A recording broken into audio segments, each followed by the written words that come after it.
现在就是今年71岁，出生伫咧宜兰的邓连怀老师，将树雕塑创作40多档。早期的作品以写实幼工为主，后来伫1985年拜雕塑家杨英峰为师了后，用心揣摩老师杨英峰的理念甲风格，后来改用写意技法，运用简单的线条，开发出作品的力量甲美感，展现出作品的生命力。春天的来临是一个新的开始也是一个新的气象我这次展出的作品包括气象还有山水的意象还有精神能量的抽象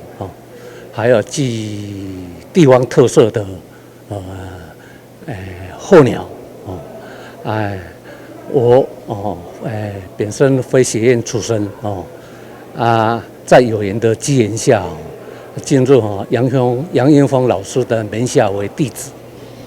经过5年的研究最终体会出艺术创作